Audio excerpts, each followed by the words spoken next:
राधे राधे। आप सभी का मेरे चैनल पर स्वागत है।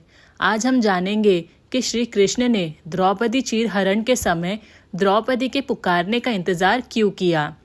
महाभारत की कहानी अपने घरों में बचपन से सुनते आए हैं कि कैसे कौरव पांडव द्वैत क्रीड़ा के समय युधिष्ठिर ने द्रौपदी को दांव पर लगा दिया था और दुर्योधन की ओर से मामा शकुनी ने द्रौपदी को जीत लिया था। उस समय दुशासन ने कैसे द्रौपदी को बालों से पकड़कर घसीटते हुए सभा में लाए। द्रौपदी को जरा भी अंदाजा नहीं था कि उनके साथ क्या होने वाला है। जब दुशासन को भरी सभा में द्रौपदी की साड़ी उतारने के लिए कहा गया, तब द्रौपदी को एहसास हुआ कि उन पर बड़ा संकट आया हुआ है। उस वक्त उन्होंने देखा कि वहां भीष्म पितामह, द्रोणाचार्य और विदुर जैसे न्यायकर्ता और महान मुख्य दर्शक बनकर बैठे थे और पांडवों ने लज्जा से सर झुका रखा था। ये सब देखकर उन्होंने अपने सबसे प्रिय सखा भगवान श्री कृष्ण का नाम पुकारा। उद्धव गीता या उद्धव भगवत में श्री कृष्ण के सखा उद्धव उनसे इस संबंध में कई सवाल करते हैं। आइए जानते हैं श्री कृष्ण उद्धव के प्रश्नों का क्या उत्तर देते हैं। उद्धव श्री कृष्ण से कहते हैं कि हे कृष्ण, आप पांडवों के प्रिय मित्र थे। आजाद बांधव के रूप में उन्होंने सदा आप पर पूरा भरोसा किया। कृष्ण, आप महाज्ञानी हैं, किंतु आपने सच्चे मित्र की जो परिभाषा दी है, क्या आपको नहीं लगता कि आपने उस परिभाषा के अनुसार कार्य नहीं किया? आपने धर्मराज युधिष्ठिर को जुआ खेलने से क्यों नहीं रोका? चलो ठीक है कि आपने नहीं रोका, लेकिन अपने भाग्य को भी धर्मराज के पक्ष में भी नहीं मोड़ा। आप चाहते तो युधिष्ठिर जीत सकते थे। आप कम से कम उन्हें धन, राज्य और यहाँ तक कि खुद को हारने के बाद तो रोक सकते थे। उसके बाद जब उन्होंने अपने भाइयों को दांव पर लगाना शुरू किया, तब तो आप सभा कक्ष में पहुंच सकते थे। आपने वह भी नहीं किया।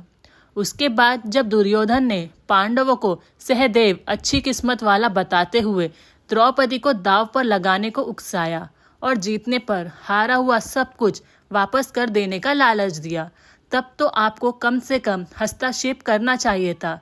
अपनी दिव्य शक्ति के द्वारा आप पासे धर्मराज के अनुकूल कर सकते थे।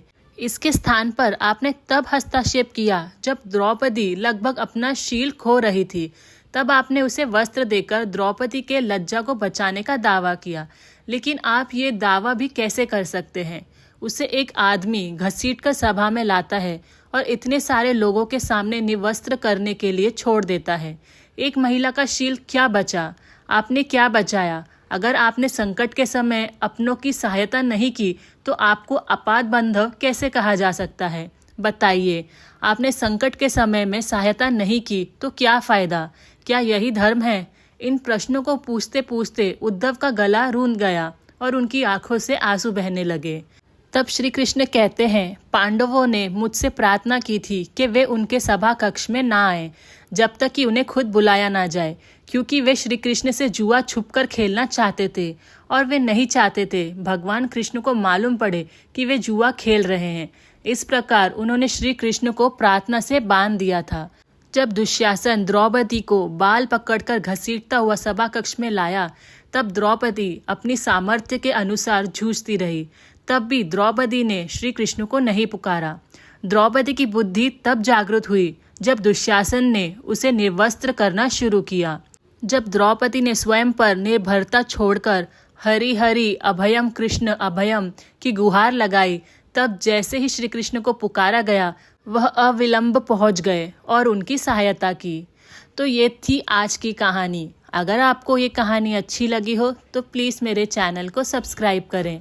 Thank you. राधे राधे।